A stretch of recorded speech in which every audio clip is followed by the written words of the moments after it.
check those babies out. It looks like, I feel like when I do them this dark, because I'm going to go work out, so I'll like sweat some of it off and then it'll look au naturel. And plus no one ever notices on stream anyway.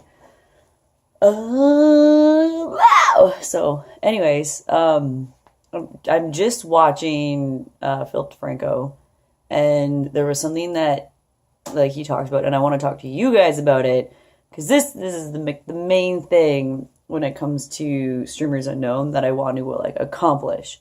Okay, so he talks about the story with Payless shoes, and like, you know, you've seen Payless shoes. Like, I used to go to Payless shoes if I wanted like, you know, a decent pair that were cheap, like, you know, when I was young, or like my mom would always bring us there like for back to school, and when we graduated from, you know, Walmart shoes to Payless shoes.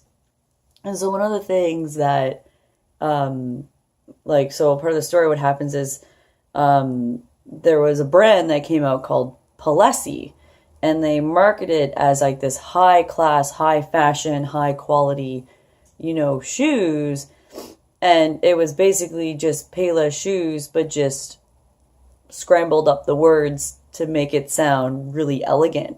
But they didn't tell these people. So they had this huge launch for Palessi shoes, and people were like looking at them, and they made it like they put a lot of money into it, and they made like, you know, they made it like, you know, they were taking pictures on the red carpet, like all this jazz.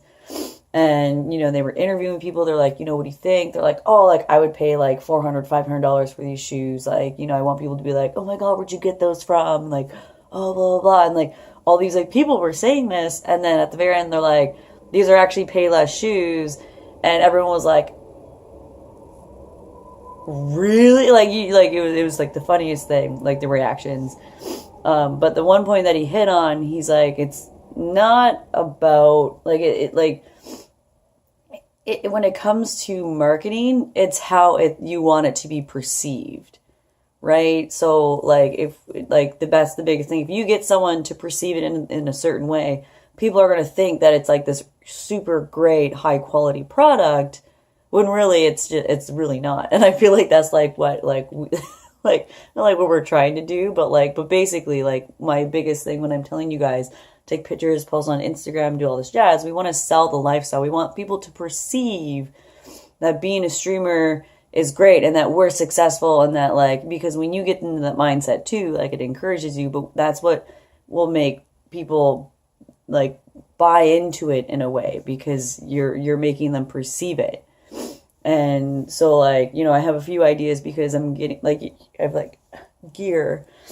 So there's a few things that I'm like wanting to do for the Instagram posts, and I want to get something set up for like just shirts, like any shirts that you guys have, or like brands. Like I have like a Smash Ultimate shirt now with like the Smash logo on it. So on the Smash release day, I'm going to post like pictures of me wearing like the merch and make it seem like I'm like this professional merch person. Woo. How will I do this? I don't know, but I'll do it. And then even, you know, just stuff like that. Like I'll be getting like a Turtle Beach like sweater. So I want to like, that'll be like my first picture and all this jazz. So like, if you guys need stuff, like we have it at my work, so we can like this is what I got from work. I'm like, I'm sponsored through Sony. Not so much, but I'm going to make you believe it. So just stuff like that. If you guys like want like that could be another thing that we can do, and then we'll take pictures in a certain way. But yeah, so that was like his thing, was just like, it's how you get perceived that make people believe that it's this great awesome product. So that's the plan. So I just wanted to bring that up. It was like I watched it and I was like, I'm gonna do a vlog.